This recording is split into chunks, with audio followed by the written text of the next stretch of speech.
We will learn the latest on the federal immigration front with local immigration attorney Jorge Coombs and explore the transformation that's taking place in the city of Pleasantville with Mayor Twiddle.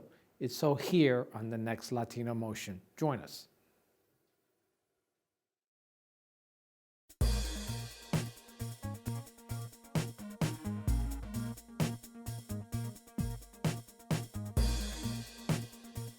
Choose quality, value, distinction. Choose Stockton. Latino Motion with Bert Lopez is presented by Latino Motion Public Affairs Media, a New Jersey nonprofit corporation, and Stockton University. This edition of Latino Motion with Bert Lopez is brought to you by the HD Studios at the campus of Stockton University. Funding for Latino Motion is provided by Atlanticare, healthcare you can believe in. Atlantic City Electric, energy for a changing world. And South Jersey Gas. Welcome to Latino Motion, a weekly interview show highlighting issues impacting New Jersey's Latino community while advancing understanding of Latino cultural heritage and contributions to our society. And here is your host, Bert Lopez. Buenos dias and welcome to Latino Motion. Immigration continues to dominate the Latino agenda. Today we will have a recap on immigration news from local attorney Jorge Coombs. Jorge, welcome to Latino Motion. Thank you, Bert. So immigration is a hot issue for many Latinos, and certainly there's a lot going on the national stage as regards to immigration.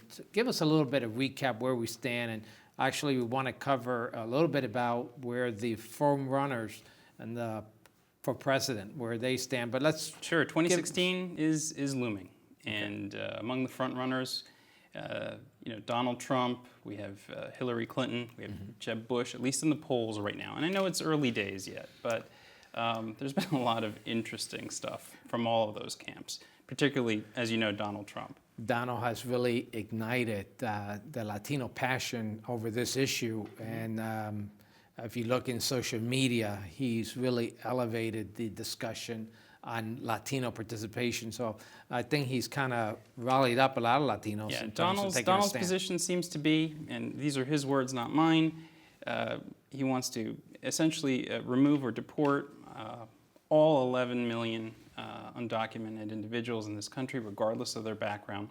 And he wants to invite back the good people, or the terrific people, to use his lingo. Right? He finds certain people terrific. I don't know what standard that is.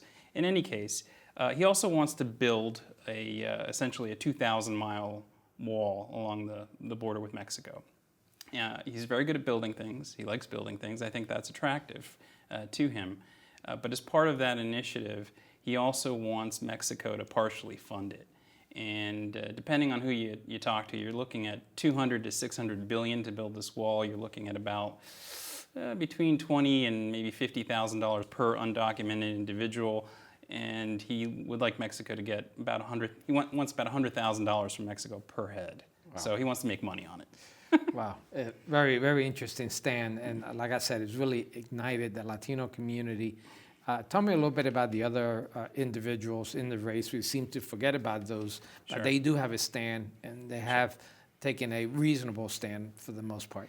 Well, Hillary is by far the most liberal in her view currently. In her words, in the most recent press that I've seen, she's talking about a path to citizenship.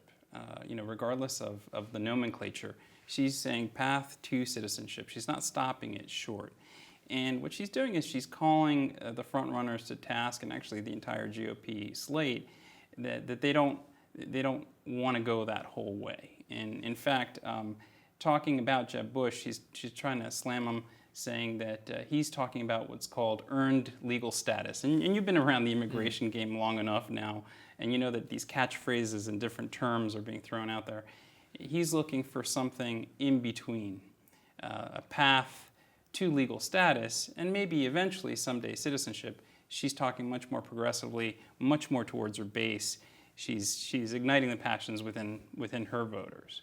Yeah, tell me a little bit about where it currently stands. I mean, we know that there's a lot of talk from the presidential forerunners right now, but where do we stand as of today?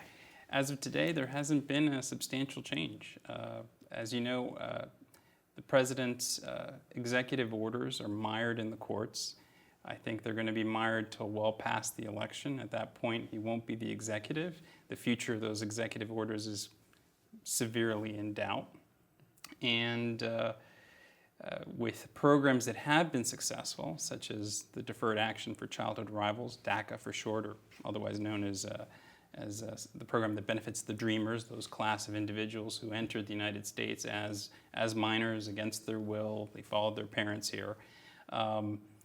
That program continues for the time being, but we've had a little bit of a fracas in the press, where USCIS actually issued 3-year deferred action cards to individuals who were either already applying or renewing, and in anticipation of the president's executive action being approved, and then they called them back. So we had about 3,000 cards that were called back, and letters sent to those individuals saying, if you don't send your card back, we're going to put you into deportation proceedings right away.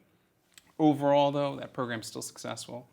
Well over 130,000 people completely unaffected, and many more applying every day. So instead of 3 years, they will get a car back. That's for 2 years. For 2 years, that's right. So it's a year difference. But that program is very much in jeopardy going forward. Jeb Bush, in his 6-point plan for immigration, and back in 2013, he wrote a book on immigration called Immigration Wars, kind of outlining his position. He seems to be pro-dreamer, absolutely. Exactly how? Not quite so clear.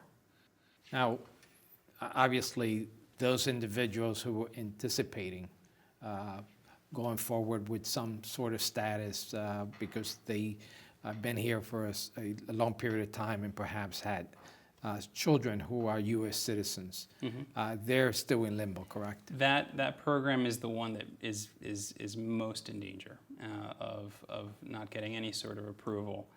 It would also have been the program, ironically enough, that would have benefited most individuals who are here in an undocumented status. Although I have to correct myself, over half of the estimated 11 million are actually individuals who, as you know, entered with a visa and just overstayed. And almost all the candidates are talking about some sort of revision to the visa oversight process in this country. Right now, USCIS, which is the arm of immigration that handles applications, deals with a lot of visa applications. But ICE deals with the enforcement side, and less than 2% of ICE's resources are dedicated to removing individuals that have overstayed a visa. In other words, they come in, they like it, they stay. No one knocks on their door to see, you got to go now. Almost all of the front runners are looking for some sort of a revision in that system.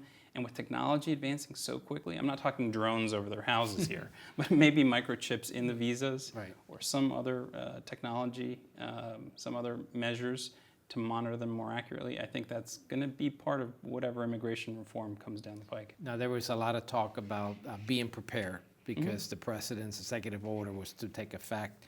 A lot of folks gathering their documents. What advice do you give them? I mean, preparation is still the best policy, isn't it? Preparation, preparation, preparation. Get a job, pay your taxes, learn English, and don't be a criminal.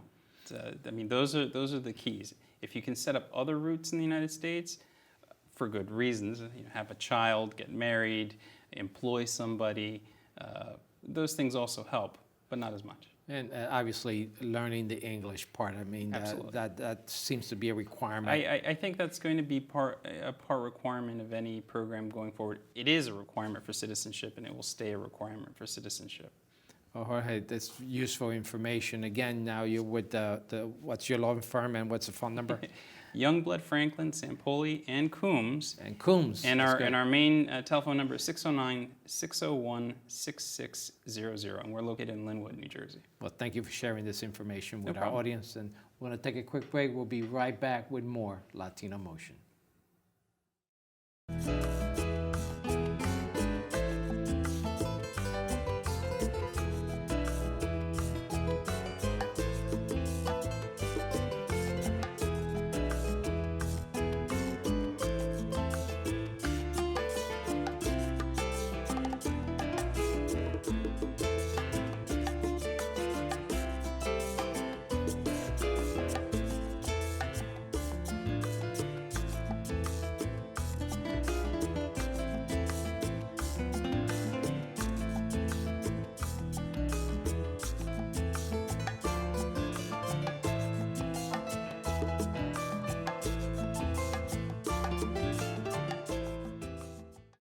Latino Motion with Bert Lopez is presented by Latino Motion Public Affairs Media, a New Jersey nonprofit corporation.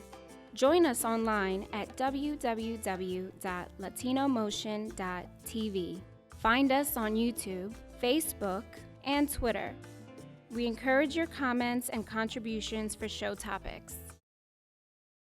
Welcome back to Latino Motion. The city of Pleasantville is in the process of a major transformation. And leading that effort is the mayor of that city, Mayor Jesse Twiddle. Mayor, welcome to Latino Motion. Well, thank you for having me. And I know Pleasantville is, there's a lot of construction going on, and we could see the skyline changing somewhat there in Pleasantville. So we wanted to talk a little bit about exactly what is being developed there in the city. Tell me a little bit about that project, particularly the main project right there in Main Street. Yeah, to begin with, it's not just the construction, it's the cleaning up Main Street.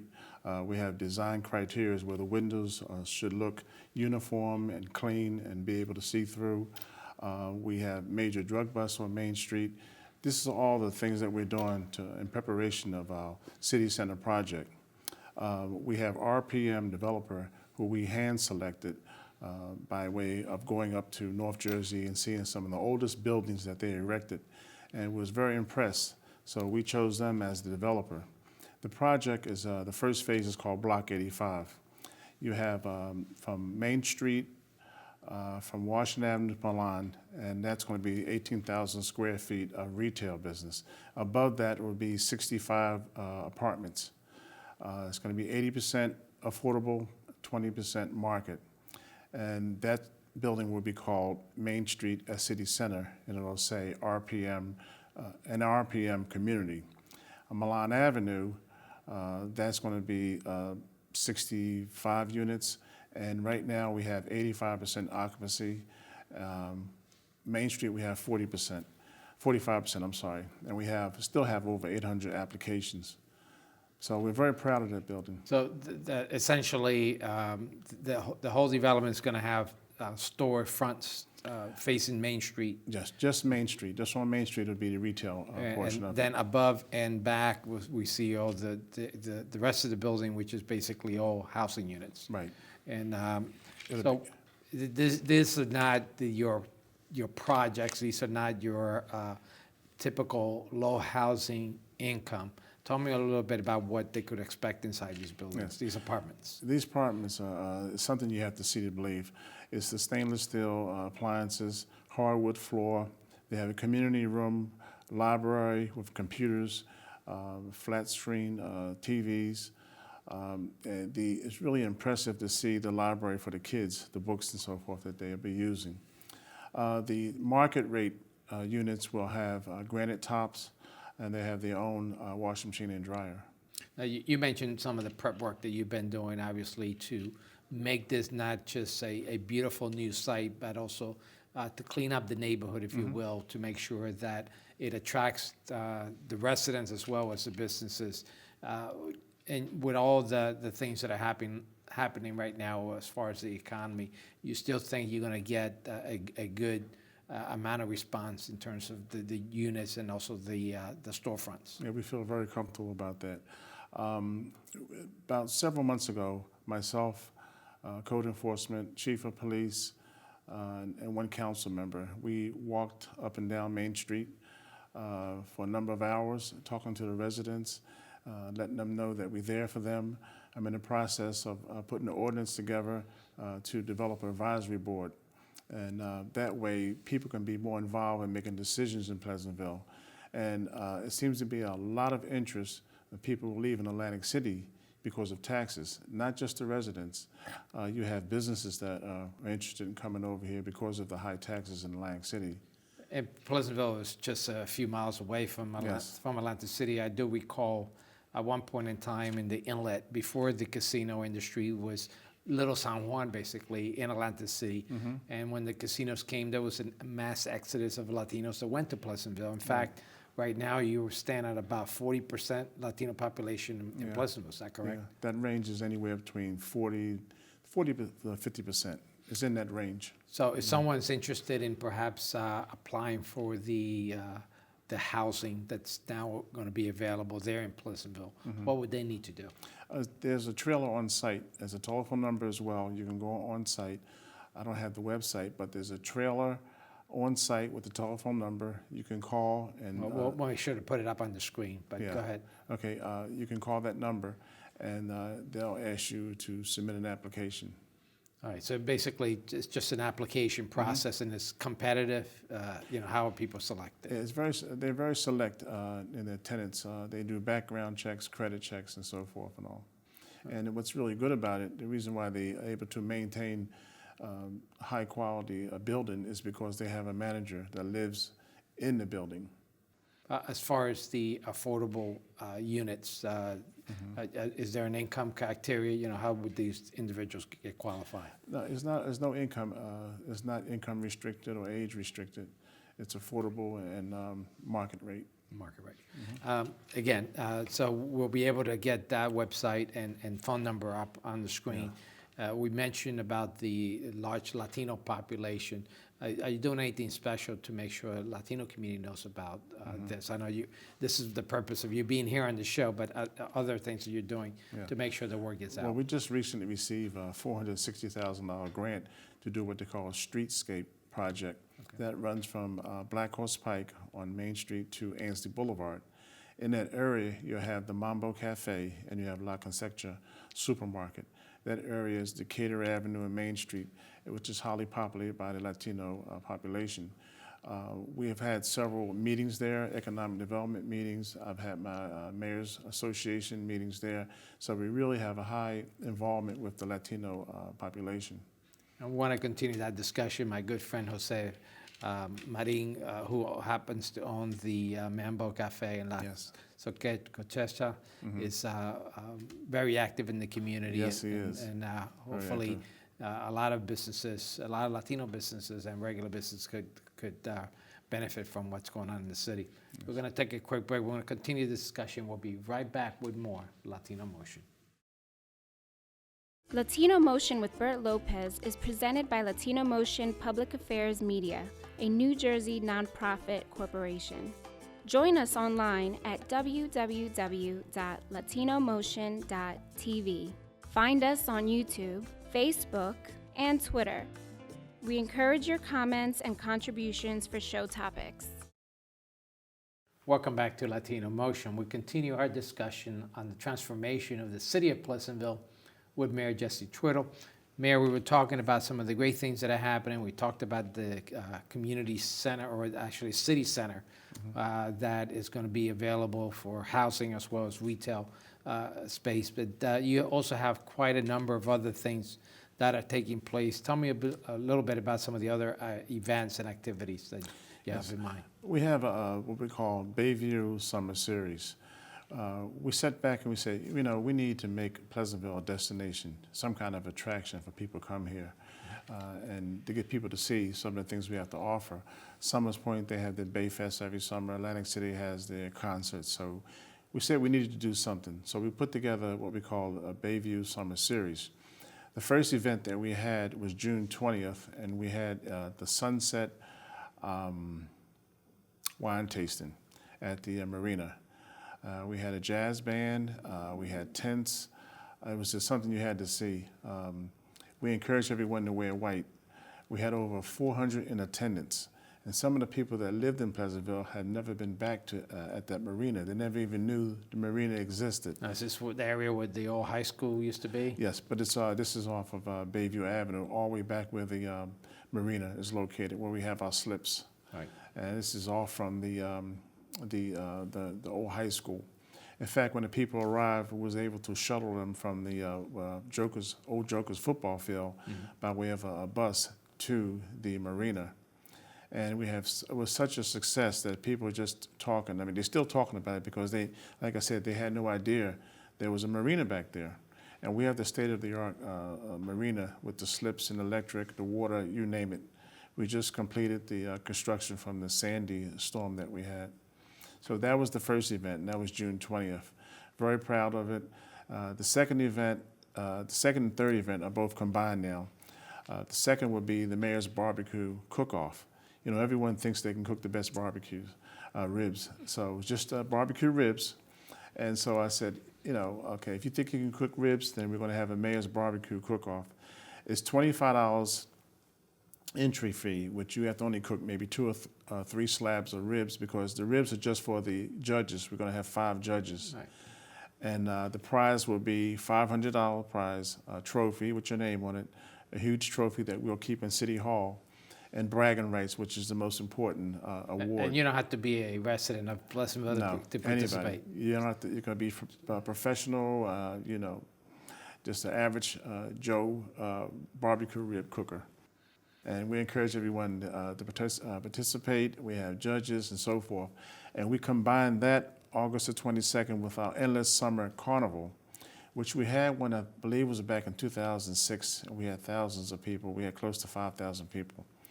It's $5 for the kids to ride all day long from 12 o'clock to 11 o'clock. Nice. You get a wristband, and we have a huge amount of rides. Very, very successful. Now, in addition to all this, and we mentioned all the work that you're doing to make sure that the city is appealing for visitors. This is one of those things. You also are very strong about community policing. Oh, yes. Tell me a little bit about what you're doing those front. Well, you know, last night we had a very successful night with the National Night Out. In fact, my picture was blown up in the paper today with a 5-year-old kid high-fiving. Okay. It's extremely important for the community to be a part of the crime solving, of crime prevention. It's an integral part of solving crimes. When you have the residents coming out and meeting the police officers, you establish a relationship, and also you establish trust, and that's what you need. This past year, we have solved so many crimes because of the public and residents' involvement. They have trust with the police officers, the firefighters. We're out there. I have officers in the school helping prepare these seniors to take the civil service tests. I meet with the senior citizens when they, every so often, usually it's every 3 months, but now as needed. So we're pretty much involved in the community. We just hired 3 new police officers, so I'm going to beef up my community policing, which it pays heavy dividends. And like I said before, Atlantic City and Pleasantville are very much involved in the community policing. Now, I know that the Hispanic Leadership Association at their Latino Summit honored Chief Ruiz from the city of Pleasantville. I understand he's retired, Right. but he's been a great contribution to the city. Yes, he's left a standard for all to follow. We're extremely proud of him. You know, everyone is a star. You just need to know how to shine. And his shining as a star was the gift of his leadership in the police department. Just changing gears a little bit, going back to business and business opportunities in the city of Pleasantville, the examples that Jose Marin has laid down in terms of establishing his businesses there in Pleasantville. Some time ago, there was monies available to help businesses establish, and also a caveat, if you will, for lower sales tax. That's still available. Yeah, you're referring to the UEZ. UEZ, Yeah, correct. what we did years ago, we really stepped up our loan program. And what that allowed us to do is for the money that when they pay the interest back, loan interest, it goes into a second generation fund. UEZ is down now, is on life support, but the governor cannot take the second generation money that we have gotten back from our loan programs. So we do have monies available for low interest loans for people just starting up in businesses. The money is still available. And what would they need to do to apply for that? There's called the Jackie Belton, who's Economic Development Coordinator, and she can put you in, fill out the normal paperwork and so forth. We'll make sure we put that in Yeah. information. Yeah. What's your vision for Pleasantville going forward? I mean, you got a lot going on, but what else do you think is down in the works?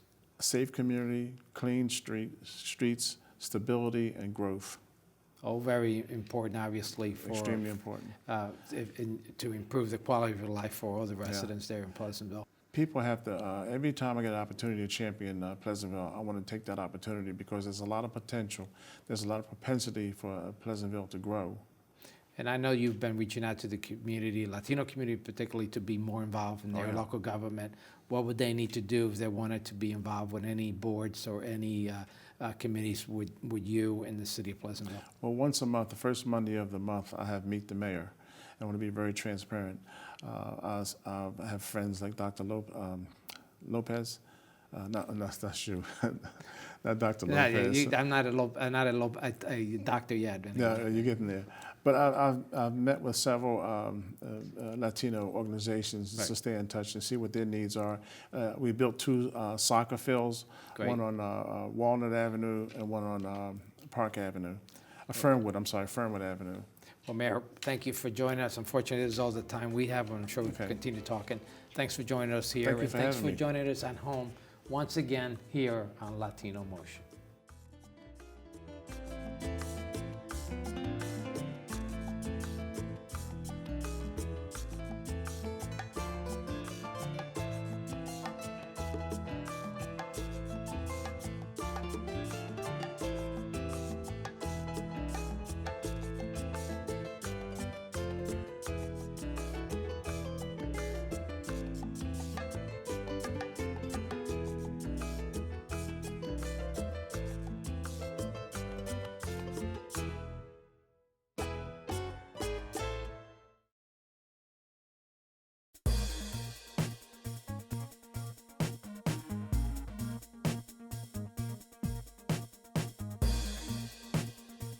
Choose quality, value, distinction. Choose Stockton.